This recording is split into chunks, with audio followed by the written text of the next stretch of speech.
Hi, in the lesson today we will recap and continue with the presentation of our norms.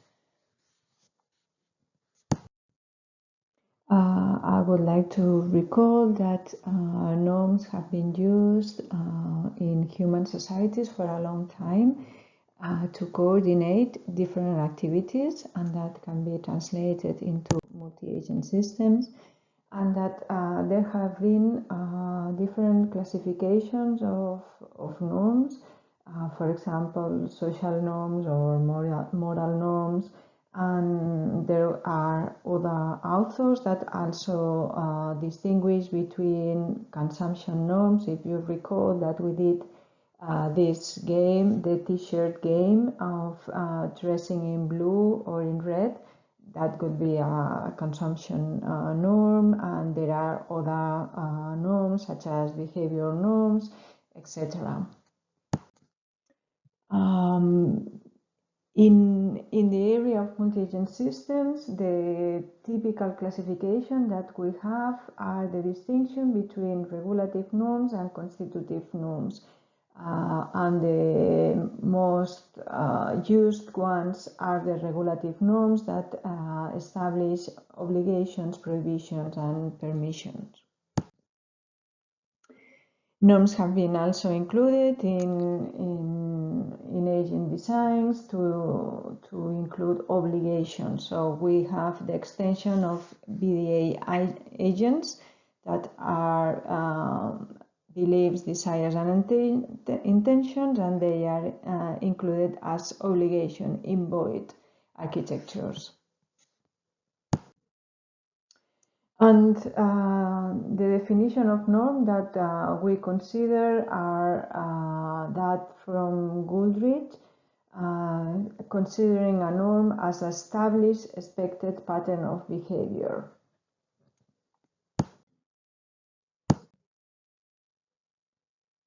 And why we use norms? Because they represent a balance between individual freedom and the autonomy that agents have, but they also allow to coordinate to accomplish some goals of the society, some global goals.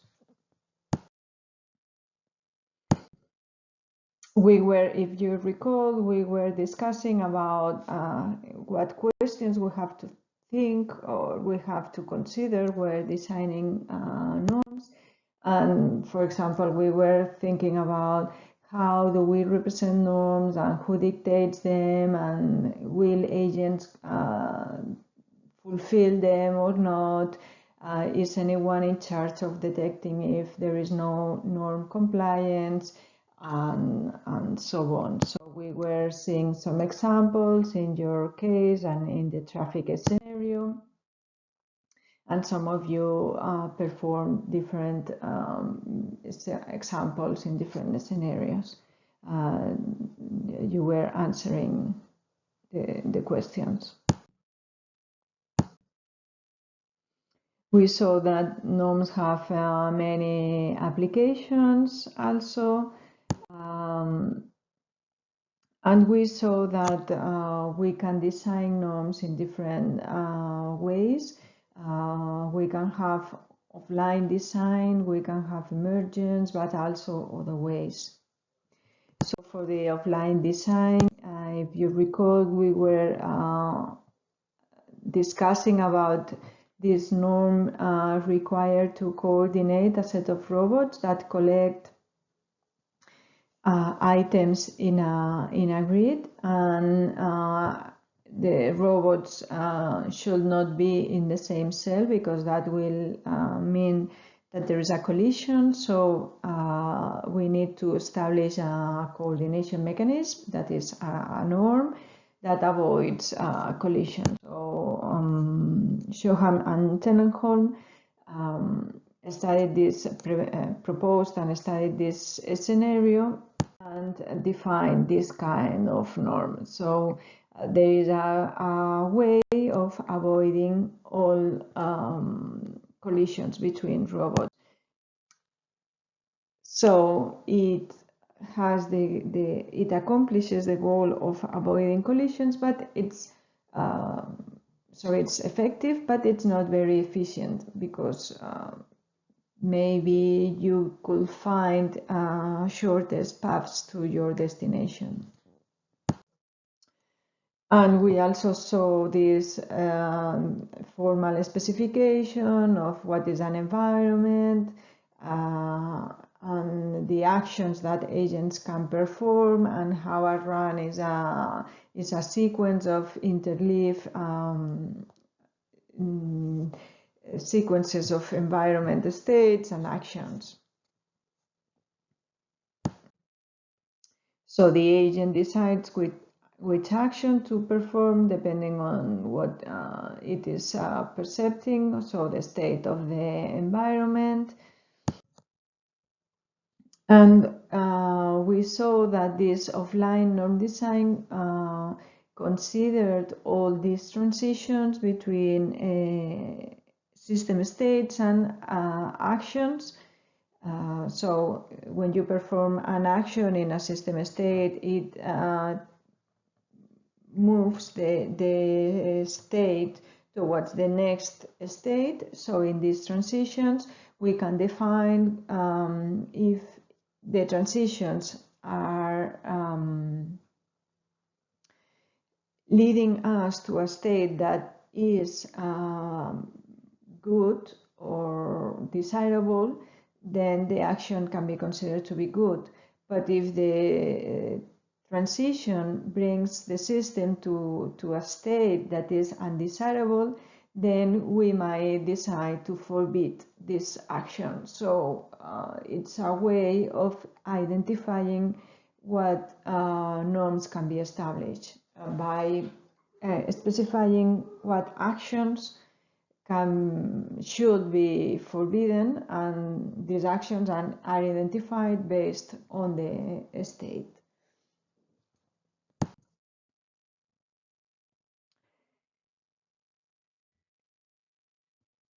So there are different characteristics that we saw about this offline norm design, and considers focal states, and it identifies when a social law is useful, if it allows to go to the desirable states, and so on. Okay, so theoretically this method works. So considering all the possible states in a system and the possible actions, if we can consider them all, we can establish what are the norms that should be introduced in order to coordinate the agents, in order to allow to accomplish the goals, to reach the states that are the objective states, the goal states. So it's exhaustive and you can do it formally, but the problem is that it's very costly, so it's NP complete. So as I mentioned before, there are different methods for designing norms. The previous one was the offline design, but we also were seeing the emergence method. As for emergence, we understand that a norm has emerged when most agents behave in the same way, follow what can be considered as a social convention. We see a global agreement. It could be all agents or most of the agents, depending on how do you consider this norm emergence. But in general, it's important to take into consideration that although the emergence is considered to have happened when there is this global agreement, most agents adopt norms, the norm adoption is done only on local information.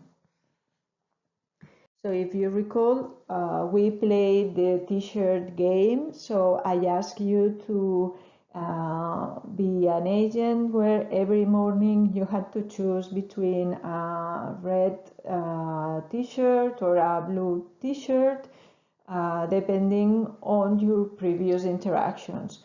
So you had to establish your own strategy. That strategy was fixed in the sense that before starting the game, you have to decide how you will make the decision of how would you dress every morning, and then you apply this strategy while playing the game. And each of you had a different, or most of you had different strategies, but here I would like to comment that we might have standard strategies that we might consider. For example, there is this strategy called simple majority, that in this case it will mean to choose the color to dress that you have seen most often in previous interactions. So you keep a history of the colors of the t-shirts of those agents you have interacted with, and you just decide to choose the same color that you have seen most often. Okay, of course, this strategy will allow convergence, because at the end, people will tend to use the most same color, and everybody will change to that color. But although we didn't play that, we could have a variation, assuming that we have like types of agents in your game.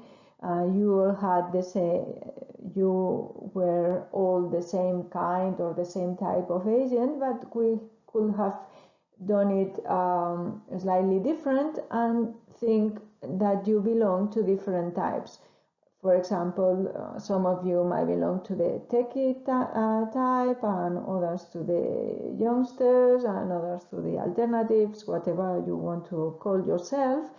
And then you apply the strategy. You might even apply the same simple majority strategy, but only recognizing or only considering those t-shirts from those agents that belong to your same type. So that's how you can see that it becomes a fashionable thing only for a group of agents, because they only follow the dress code or what is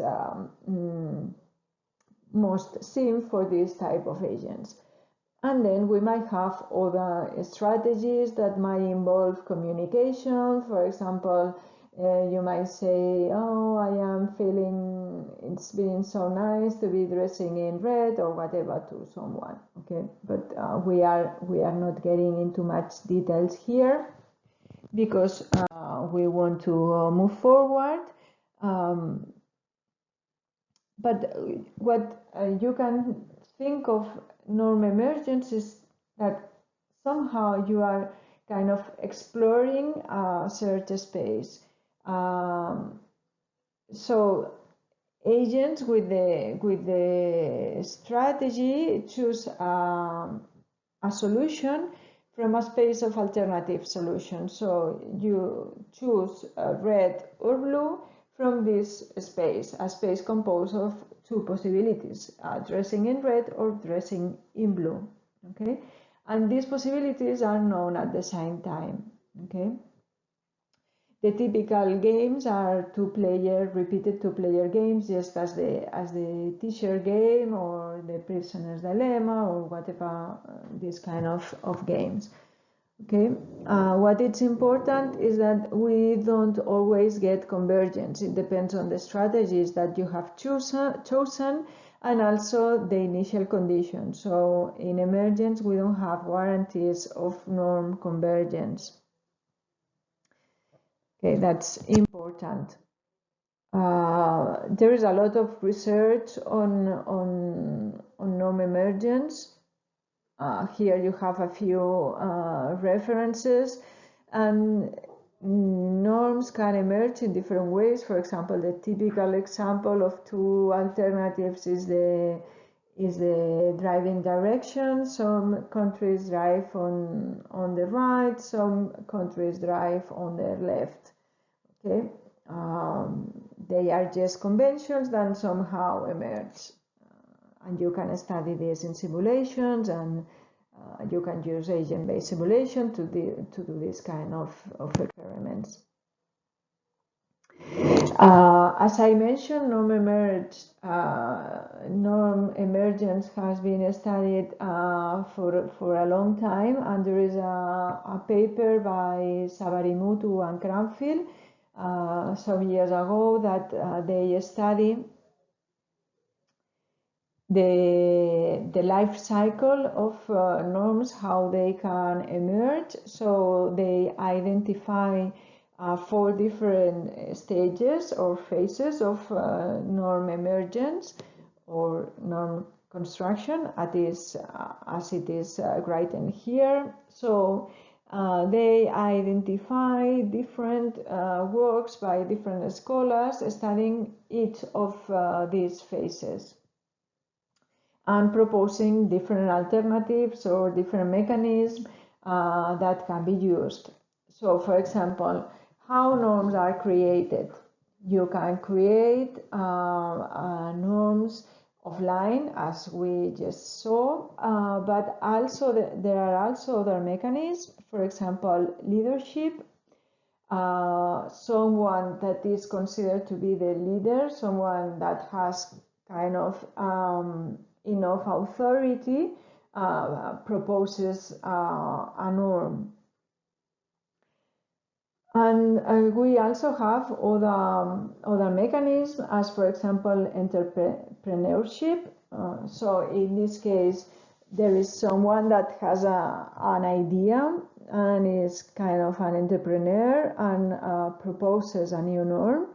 And there is still a 4th way of creating new norms, that is cognition. In this case, an agent will analyze the system, and out of reasoning from the system will decide what is the best norm and will propose it. Okay, so that will correspond to the first phase. We have this phase where the norm is created, and then it's proposed to the society, to the agent society, to the set of agents. So the next phase is spreading of this norm. So this norm has to be acquired by the rest of the agents, and this requires the other agents to be aware of the norm and to decide to comply with the norm, and so on.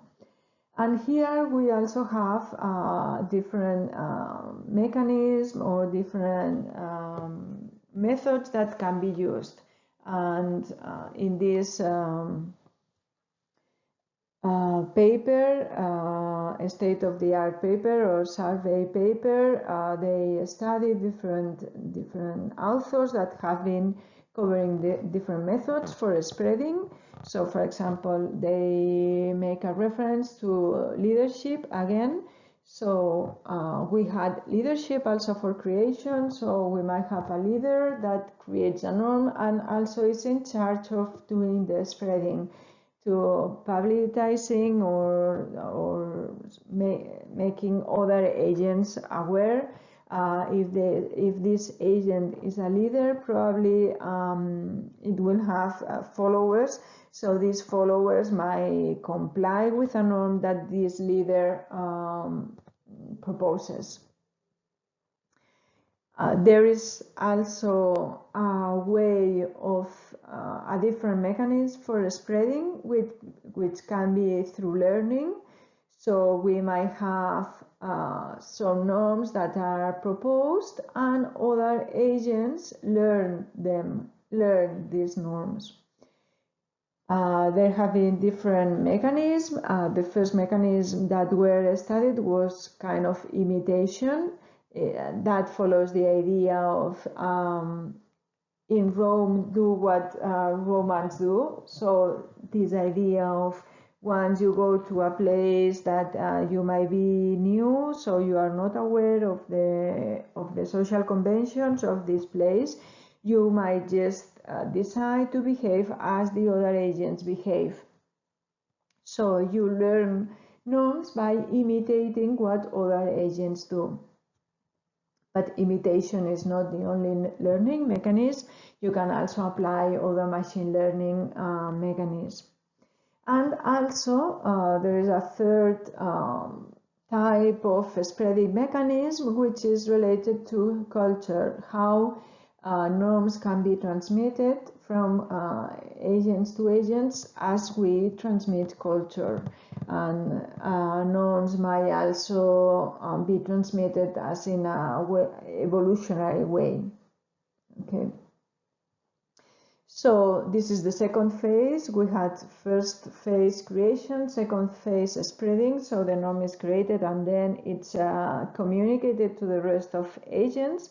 And hopefully this norm is internalized. What does it mean to be internalized? An internalized norm is a norm that an agent uses to choose the action to perform. So the norm becomes part of the reasoning or the decision making of the agent. So the agent has adopted this norm or set of norms.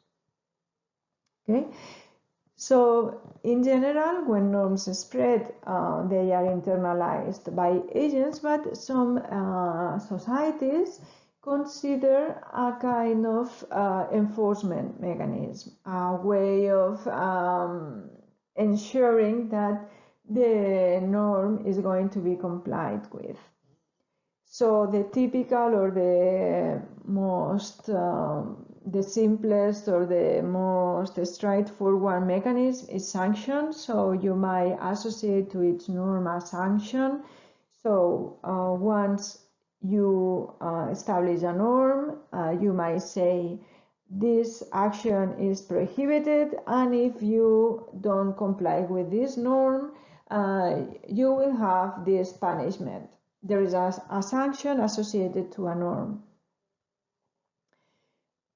This is the most typical mechanism for enforcement. That, of course, requires someone sanctioning and requires some kind of monitoring of who is complying with the norm, who is not complying with the norm, and how the sanction has to be applied. But that would be like the kind of idea associated to police agents and official norms or laws that have officially a sanction. But also it's the case that in social systems, it's not always the case that you get a sanction, a punishment. It's more a social issue that your reputation is affected if you don't comply with a social norm. So some mechanisms are proposed not to apply sanctions as monetary sanctions or going to jail or things like that, but the reputation changes when you don't comply with a norm. For example, when you go to a shop and you have to do the queues, now we are going to shop to the supermarket and there are these long queues that we have to respect the distance and everything.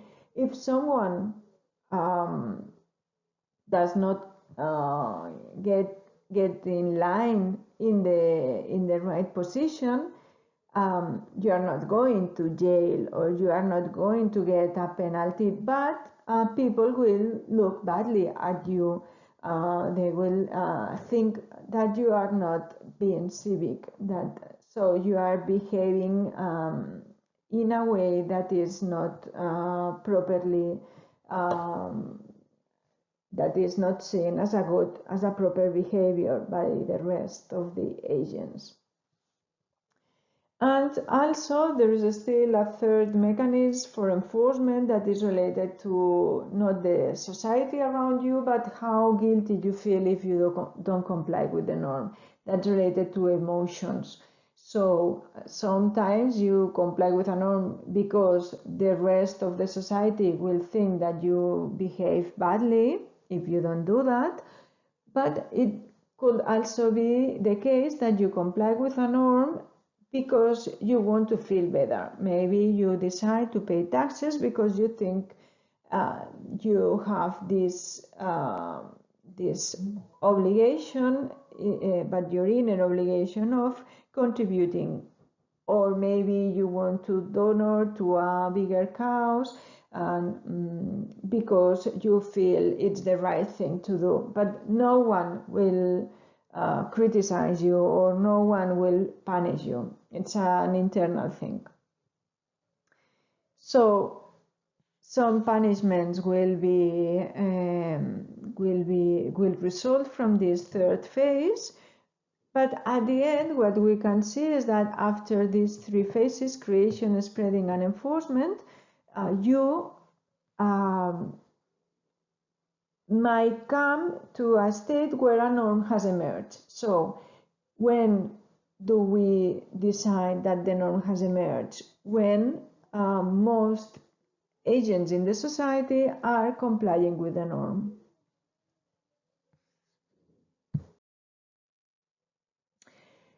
So again, this is the explanation that I did in the previous slide. We define these 4 phases of norm life cycle: norm creation, spreading, enforcement, and then identifying if the norm has emerged. And here you find the explanation that I was doing for each phase. Okay. Just to add a few more concepts, the norm creation can be done offline, as I mentioned. You have much control. But if things change, this might not work. The norm might not work anymore. So it works well for a static environment, and it makes sense in a top-down approach, like someone that is the system designer is deciding to analyze the system and to decide what are the best norms. Okay. The same top-down approach will be when a leader, the leadership approach that we were mentioning, when we have a powerful leader, it's providing a top-down approach, because someone is proposing a norm from the top somehow. Okay. This is not the case for the entrepreneurial approach, where the agent that proposes this, the entrepreneur agent that proposes this norm, is supposed to be down in the society, like an agent that is not on top. Okay. And as I mentioned, there are these other agents that follow a cognitive, more recent approach, that they come up with the good norms because they analyze the situation and they think it's good.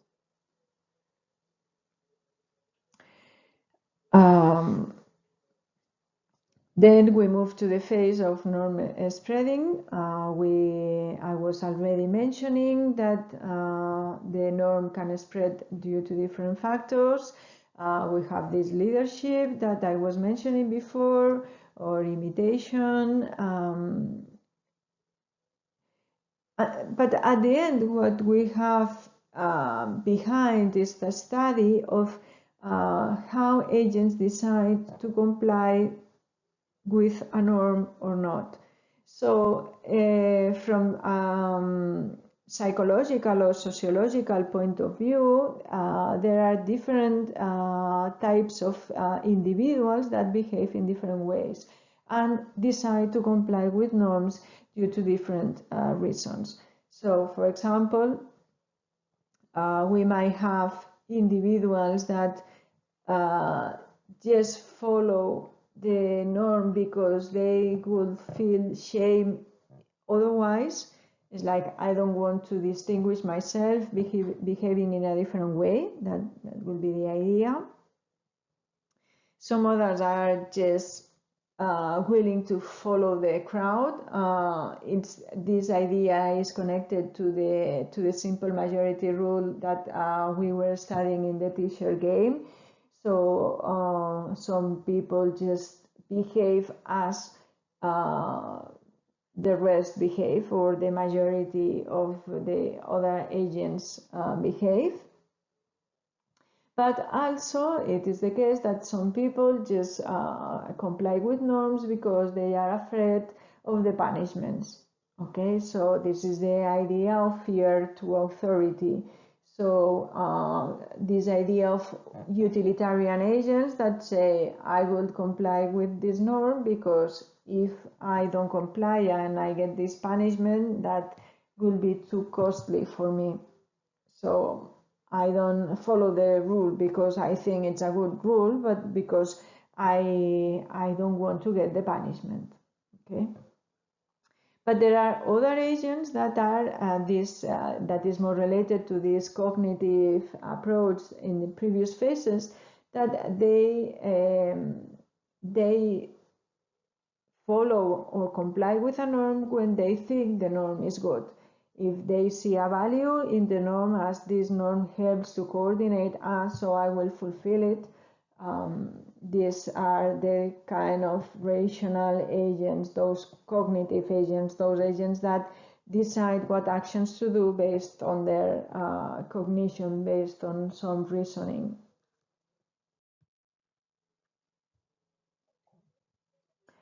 And we also mentioned this third phase related to norm enforcement. Here we identify what happens with agents that don't comply with the norms, those that we might call violators. Okay, so there are different mechanisms to try to incentivize norm compliance and try to discourage norm violation. Okay, so we might have different methods for punishment. As I said, it can be money, it can be reputation. Some cultures, some human cultures punish agents by isolation, for example. So you don't recognize the other agent as someone you can interact with anymore, and things like that. And there might be some physical punishments also. You know, there are many mechanisms to apply some kind of punishments. So the last phase was related to norm emergence, and I was mentioning that that it's considered that a norm has emerged when most agents do comply with the norm or behave complying in the norm. In general, or in most research papers, it's considered that a norm has emerged when more than 90% of the population follows the norm. That will be in general. Some researchers ask for a lower threshold, and some others think that it had to be all the population. But in general, when we say most of the agents, in general is considered to be around 90% of the agents. And there are different, as I mentioned, there are lots of research done on norms, and sometimes we have this process where when an agent internalizes a norm, it contributes to norm spreading and emergence. Why? Because when we have those agents that copy what other agents or imitate what other agents are doing, once we have an agent that behaves in a certain, complying with this norm, the others will tend to follow. The followers will tend to follow, or those that imitate. Okay. It could also be the case when we have different individuals like entrepreneurs or cognitive agents that are aware of the situation and propose new norms. We might have a situation where different agents propose different but similar norms. Okay, so here we could establish different mechanisms. We might establish a mechanism where agents might communicate to choose what is best or which norm to adopt. Because in this case, if we have different individuals that propose different norms, we will not have convergence. So we have to manage, from the perspective of a system designer, we have to manage these issues of how do we deal with different norms proposed in a system.